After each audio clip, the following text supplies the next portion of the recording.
The Mustang has been around for more than 60 years, and the EcoBoost version of the Mustang has been around for a while now. The base Mustang has always been about being very cheap for the power you get, especially compared to the competition. And yes, sadly, starting from 2024, we don't get the manual transmission available on the Mustang.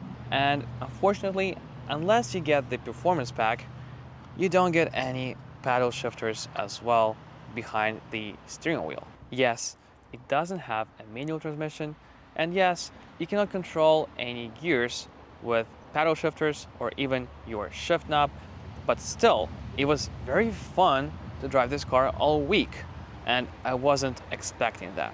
And overall, I think Ford has done a great job of modernizing the exterior of this car, especially around the headlights area. You get a very cohesive design now. And when you go around the back, I'm in love with the taillight design of this generation. It is so reminiscent of the previous generation and the generation that came before it. Let's start at the engine.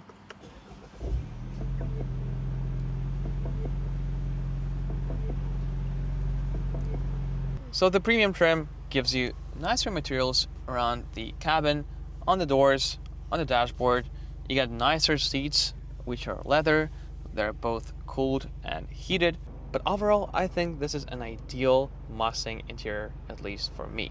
Apart from this AC controls, which should be not integrated into the screen, but instead put somewhere here as physical buttons. But honestly, every single other detail on this interior satisfies me, and I feel like they've done a great job with it.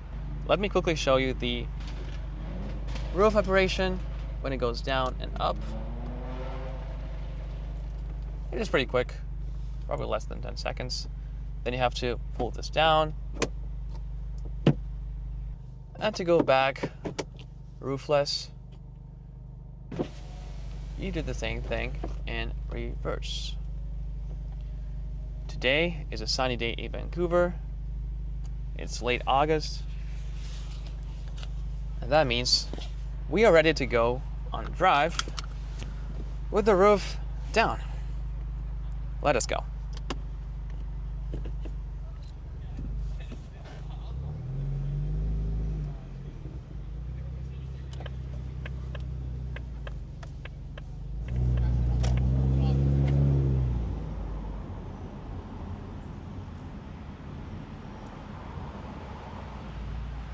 You can already hear the active exhaust.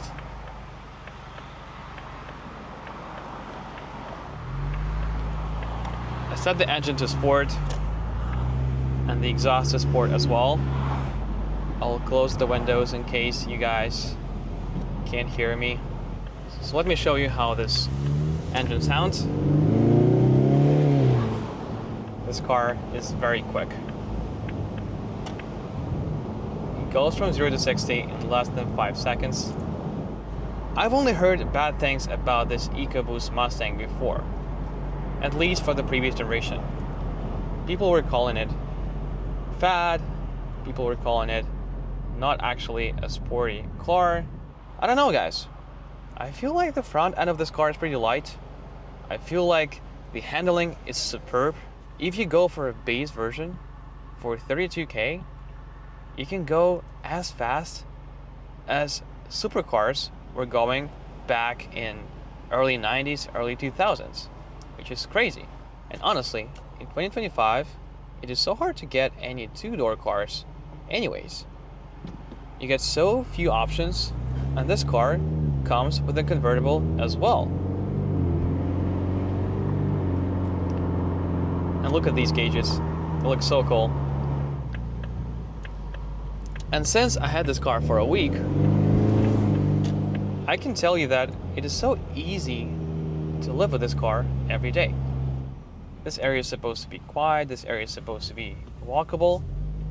We don't want to disturb anyone, so we go into the normal mode. And the exhaust gets quieter. You can just enjoy driving this car every day without any problem. It doesn't punish you. The ride is excellent. This Mustang doesn't have any adaptive dampers, but if you want to go for a more rough, sporty ride, you can get a performance pack and you'll have a much sportier tuned suspension. But if you go for a base suspension, it is very compliant over bumps. Probably the only steering I would prefer in this class is the Miata steering.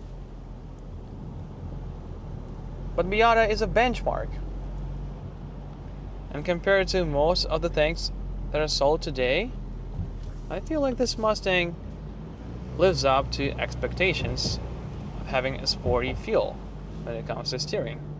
And one of the main advantages of the EcoBoost engine is that you actually get a decent fuel economy.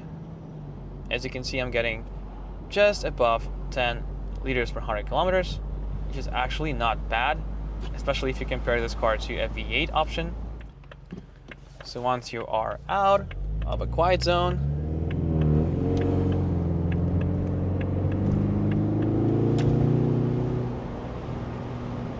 you can enjoy the exhaust note. And yes, this is a 4-cylinder engine. It doesn't sound like a V6, like a V8, but I still think it sounds very decent. It is aggressive, and since we are having the active exhaust option, it's pretty lively.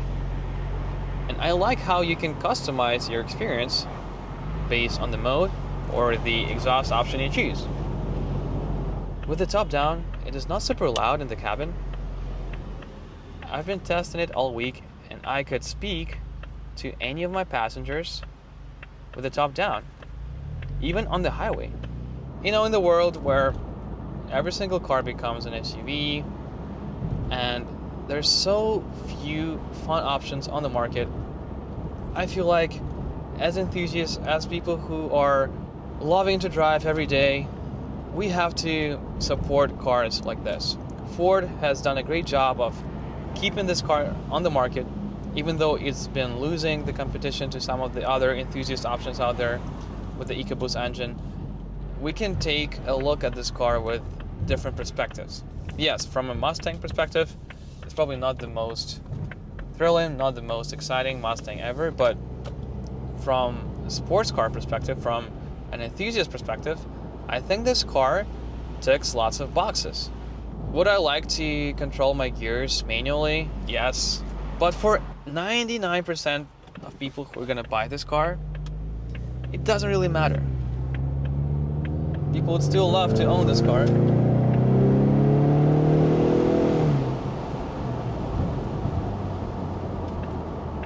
For thrills like this. The exhaust is actually pretty loud. Let's go into the custom mode for this corner. It should downshift for us. And you throw the car into the corner. Yes, there's body roll. Not a lot though. It still feels like a sporty car. And that's what it's supposed to do. It is intended for a different crowd if we compare this car to a GR86 or a Miata. And a GR86 is for true car enthusiasts who love manual transmission driving, who know all the intricate details of how the sports car should behave, how the sports car should turn into the corner. But this car is for a different person. This car is for a person who wants to enjoy their weekends, enjoy their everyday driving. With the top down on a nice day like this, they don't want to be punished for driving a sports car. In terms of suspension, in terms of it being less practical like a Miata, this car is much more practical than a Miata. You can actually fit 2 people behind you if you have a shorter type of friend. Even in terms of the driving position, I think it's perfect. I sit pretty low. I have an ideal distance between myself and the steering wheel and the pedals as well. And I've driven this car on a relatively long road trip for about 2 hours, and it was just fine. I didn't feel any fatigue, which is what you want from a daily driver like this. All right, you ready for power action.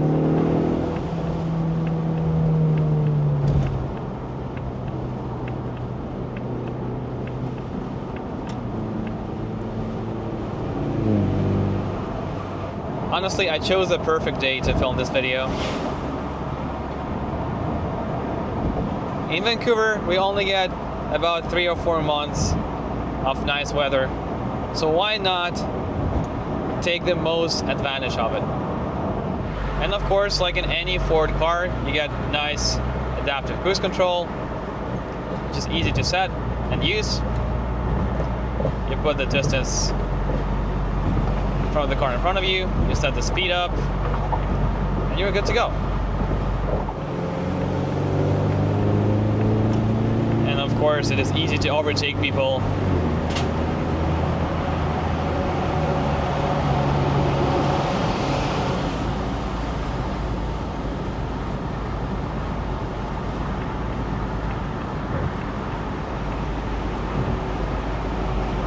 It is actually pretty hard to get this car to oversteer on you unless you do something really stupid. So I think it would be nice for many people to learn how to drive a rear-wheel drive car with this Mustang. But we are getting closer to the corners that I like the most, especially in a car like this, where I can demonstrate to you how this car handles at a decent speed. Handles beautifully.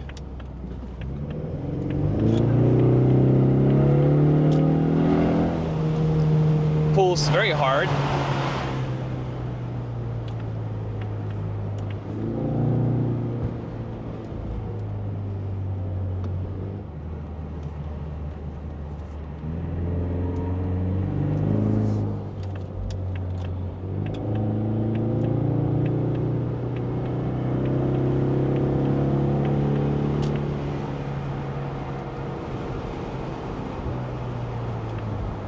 So let's probably summarize some of the good things and bad things about this Mustang. One of the downsides is that, of course, we don't get a manual transmission, and this is supposed to be an enthusiast car. The other downside, of course, is for some people be the price. And it's understandable, every single car is priced out nowadays, out of the hands of many people. But honestly, I feel like $32K for a base price with this amount of power, I think that's fair. The other downside is the infotainment and the lack of physical buttons when it comes to the AC controls, which is probably one of the most common downsides of any car that comes out in 2025.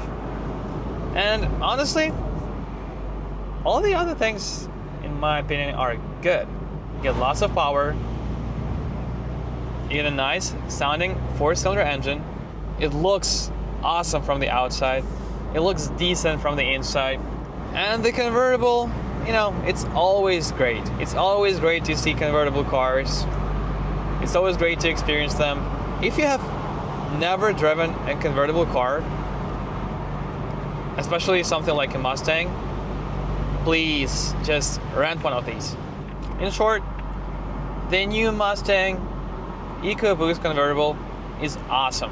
It is great. It is amazing. I hope you enjoy content like this.